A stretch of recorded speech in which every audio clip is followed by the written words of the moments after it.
नमस्कार। क्या financial services के यूट्यूब चैनल में मैं शेयर राकेश रोशन आपका फिर से हार्दिक अभिनंदन और स्वागत करता हूँ। आज के टॉपिक में हम देखेंगे सम इफ फॉर्मूले का यूज। अगर हम जीएसटी या 3B फाइल करते हैं तो क्या इस फॉर्मूले को अभी तक यूज करते हैं तो अच्छी बात है। अगर अभी तक आपने इस फॉर्मूले को यूज नहीं किया है तो कैसे इसको लिंक किया जाएगा टैली के सॉफ्टवेयर से भी, ये वीडियो आप जरूर देखिए। तो अगर अभी तक आपने इस फॉर्मूले को यूज नहीं किया है तो ये वीडियो आपके लिए। चलिए डिटेल में चलते हैं। सबसे पहले प्रॉब्लम को समझते हैं कि क्या प्रॉब्लम अराइज हो रहा है, तभी जाके इस फॉर्मूले का यूज करने का फायदा हमको मालूम चलेगा। तो डायरेक्ट चलते हैं सबसे पहले टैली के स्क्रीन पे।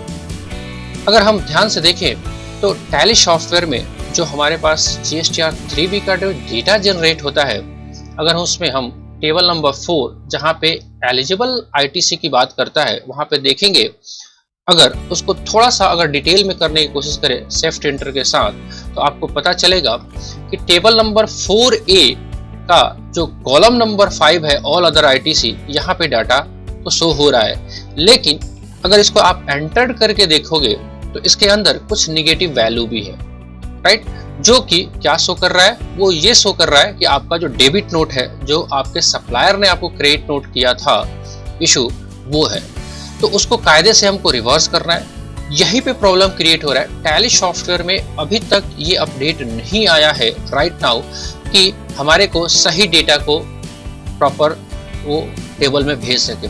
यानी कि कह सकते हैं कि जो 8,80,000 हमारे को जो ITC दिख रहा है, इसमें से कुछ पार्ट निगेटिव वैल्यू को भी ऑटोमेटिक एडजस्ट किया हुआ है, राइट। जो कि कायदे से ये टेबल नंबर 4B के कॉलम नंबर 2 में जाना चाहिए था, ऑल अदर ITC रिवर्स में। अगर यहाँ से जेसन फाइल को हम लोग लेके और डायरेक्टली 3B पे अपलोड कर देते हैं GST पोर्टल पे, तो डेटा वहाँ पे नेट ऑफ होके चला जाता है। जो क्या प्रॉब्लम है, ये प्रॉब्लम ये है कि हमारे को वहाँ पे जो GST पोर्टल का जो टेबल जो शो कर रहा है, वहाँ पे ITC रिवर्स का कॉलम में वो डेटा नहीं जा पा रहा है। सबसे पहले ये प्रॉब्लम है। अब सवाल ये है कि ये प्रॉब्लम है तो क्या करना चाहिए। तो कायदे से हमारे को ये करना चाहिए कि इसमें से पॉजिटिव वैल्यू को एक जगह और निगेटिव वैल्यू को एक जगह, सारे पॉजिटिव वैल्यू को ऑल अदर ITC में आप ITC की तरह क्लेम करो, और जो भी निगेटिव वैल्यू है उसको ITC के रिवर्सल वाले यानी कि ITC रिवर्स के टेबल नंबर 4B के कॉलम नंबर 2 में जाना चाहिए।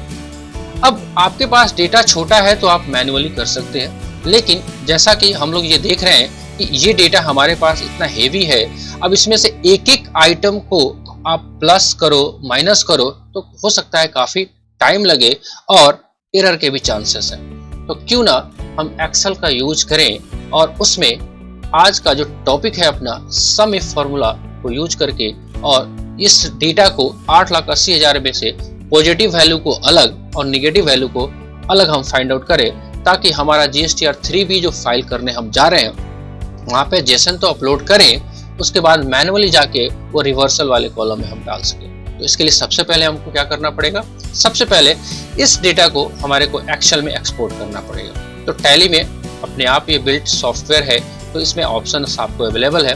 तो यहाँ पे आप सबसे पहले इसको एक्सपोर्ट करें, कोशिश करेंगे। आप देखिए यहाँ पे एक्सेल स्प्रेडशीट में एक्सपोर्ट करने के लिए आ रहा है। अगर आपके पास ऑप्शन नहीं आ रहा हो तो आप कॉन्फ़िगरेशन बटन में जाएंगे और यहाँ से आपको फाइल फॉर्मेट आपको क्या करना पड़ेगा, एक्सेल स्प्रेडशीट सेलेक्ट कर लेना पड़ेगा। अगर आप में एनेबल नहीं दिख रहा हो फिर यहाँ से एस्केप बटन को दबा के पीछे आएंगे, राइट एरो से चले जाएंगे सेंड बटन पे, और जैसे ही सेंड पे दबाएंगे तो ये आपसे क्या कहेगा कि आपको GSTR 3B का जो है डेटा है वो आपको एक्सपोर्ट करने के लिए बोलेगा, राइट। 1 से 2 मिनट जो भी आपका डेटा का वॉल्यूमनेस होगा उसके हिसाब से आपको एक्सपोर्ट कर देगा। थोड़ा सा टाइम लेगा, just a minute second hold करेंगे हम लोग। जैसे ही ये एक्सपोर्ट होगा आपके पास एक्सेल में जो डेटा आएगा एक्सपोर्ट होके, राइट। हमारे पास डेटा एक्सेल का एक्सपोर्ट हो चुका है, राइट। आइए अब जैसे ही ये डेटा एक्सेल में एक्सपोर्ट हुआ, अब यहाँ पे हम सम इफ फॉर्मूले का यूज करेंगे, राइट। अब देखिए अगर ध्यान से देखें तो यहाँ पे जो सारा डेटा है, ये सारे डेटा का अगर हम वैल्यू देखें तो मेरे पास नेट ITC तो 8,80,000 ही है।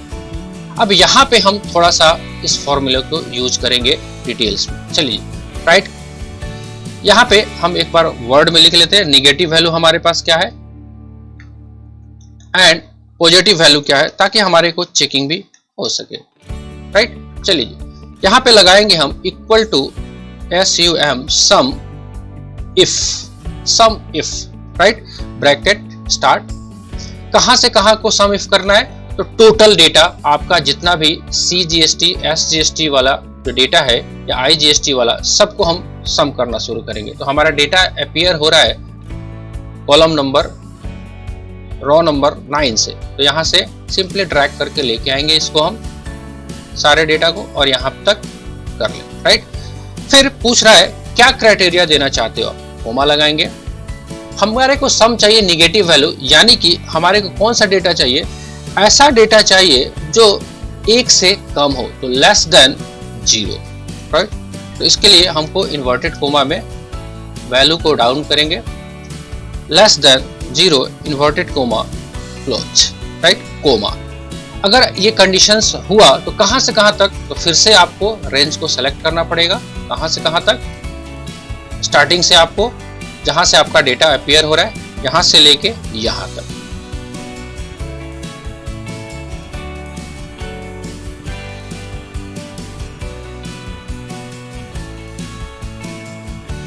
राइट, चलिए ब्रैकेट को क्लोज कर देते हैं और एंटर को दबाते हैं।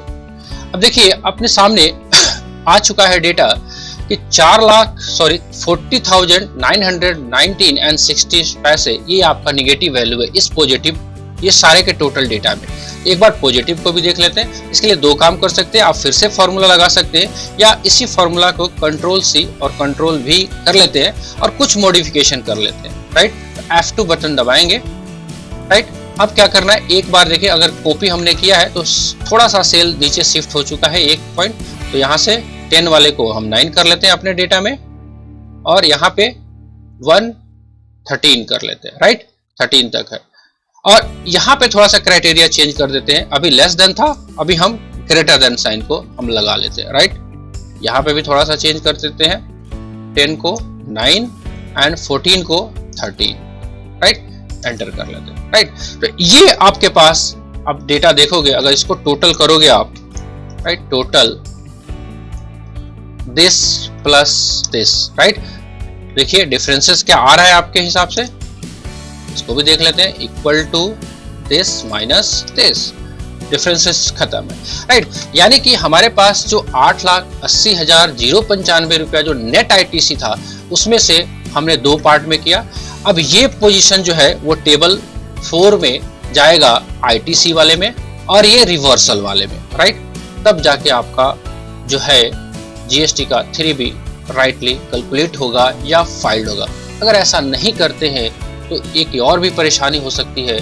GST डिपार्टमेंट हमारे को ये कह सकती है कि अगर आप नेट ITC क्लेम कर रहे हो 8,80,000, तो ये कह सकती है कि आपने जो 9,21,000 का ITC था उसमें से 8,80,000 ही क्लेम किया और आपने रॉन्गली 40,000 का ITC रिवर्स नहीं किया, तो आपसे वो रिवर्स तो करवा लेंगे। और जैसा कि हम सब लोग जानते हैं कि ITC जो क्लेम करने से रह गया तो अगले फाइनेंशियल ईयर के सितंबर महीने तक भी अगर नहीं कर पाए तो हमारा ITC लैप्स हो जाएगा। तो मेन कारण यही है डेटा को एनालाइज करने का। तो टैली सॉफ्टवेयर वाले जब तक इस चीज को अपडेट नहीं करते हैं तब तक हमारे को ये काम करना चाहिए। छोटा सा मेरा प्रयास कि आपको सम इफ यानी कि एक्सेल सीट में फॉर्मूले को यूज करना, कैसे इसको आप स्मार्टली यूज कर सकते हैं, टाइम बचा सकते हैं, अदरवाइज मैनुअली काम करने में शायद थोड़ा सा समय आपको ज़्यादा लगे। कैसा लगा वीडियो आप कमेंट बॉक्स में ज़रूर लिख के बताइएगा।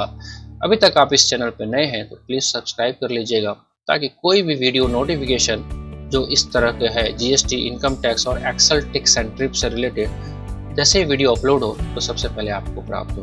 मिलते हैं कुछ ऐसे ही वीडियो में, तब तक के लिए मुझे इजाज़त दीजिए। जय हिंद, जय भारत।